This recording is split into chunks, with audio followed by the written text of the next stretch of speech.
Hello and welcome back to another video feature of the Immersive Worlds Handbook. Today I wanted to talk to you about an interesting themed restaurant in Bonn, Germany, Hans in Gluck.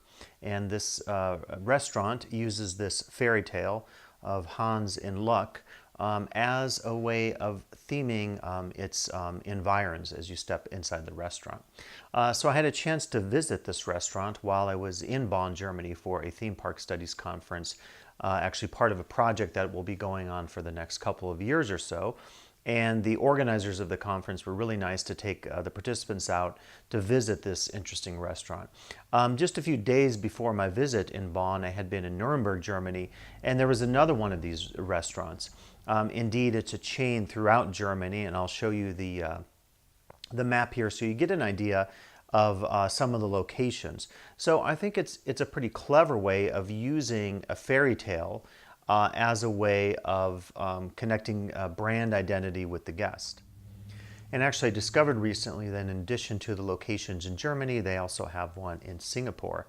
And I think what makes the restaurant, this chain, interesting is the fact that it uses this fairy tale as a way of both establishing brand identity so that it has a recognizable logo, as you can see here. And this logo basically is this young man with this goose. And the story basically, and the story is also related on the menu, and you see signage and symbols throughout the restaurant that also reminds us of this fairy tale.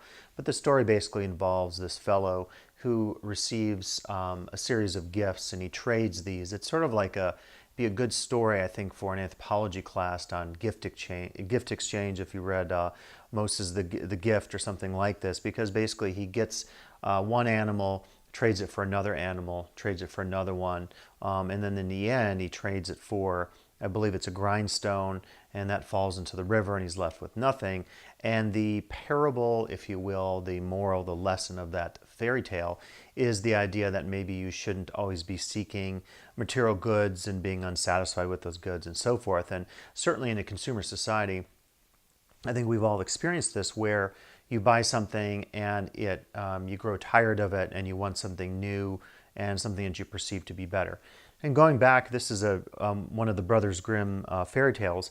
This is obviously a classic tale that wasn't written during the era of consumer society, but I think it has that appeal today because of this. So he learns the lesson, Hans does at the end of this tale, that when he loses everything, maybe he indeed has true happiness.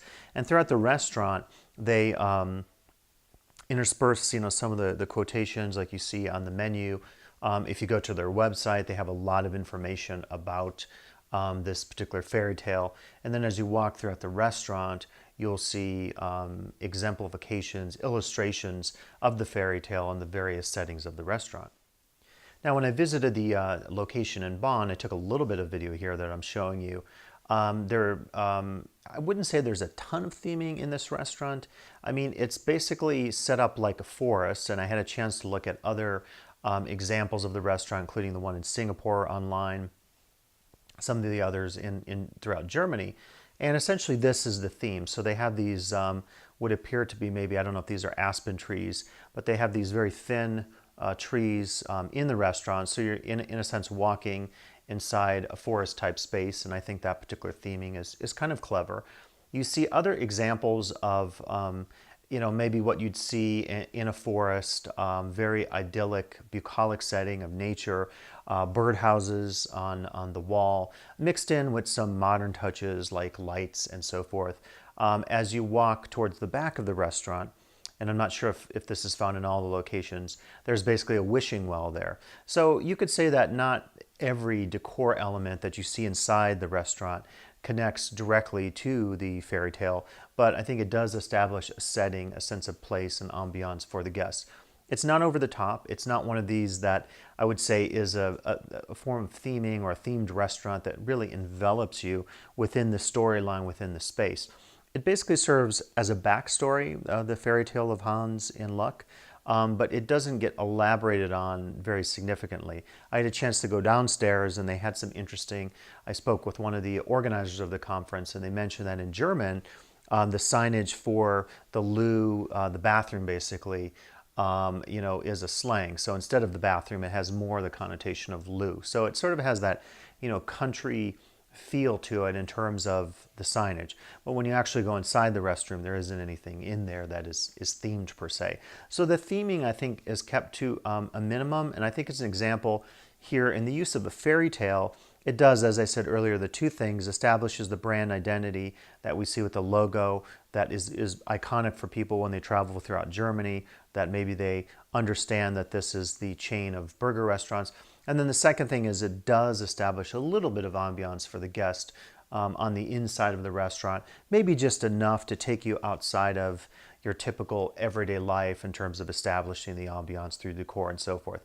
But it's nothing on the scale of, obviously, a themed space that you might see in Las Vegas in a themed casino or something like this.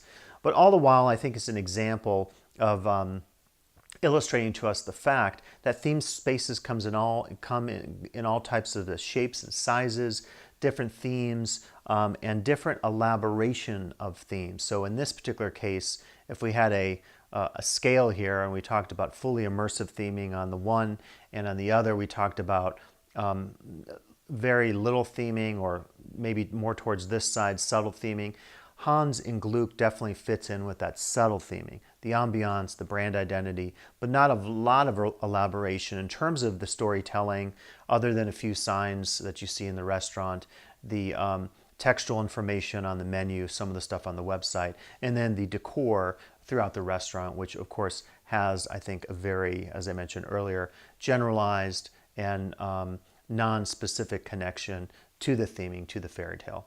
But it's a good example for us to remember. So if you get a chance to travel in Germany, you could certainly check out Hans in Gluck and see what this restaurant offers the guest in terms of theming. And if you go to other venues in Germany, you might also come across examples of fairy tale theming. An example of this is Hotel Dry Robin in Nuremberg, which I also recently did a video on, that uses a much different take on local history and fairy tales than we see here in the restaurant in Bonn. So I hope you enjoyed the video feature today here in Bonn, Germany, looking at this interesting use of the fairy tale as a form of theming. And please come back for additional video features of the Immersive Worlds Handbook.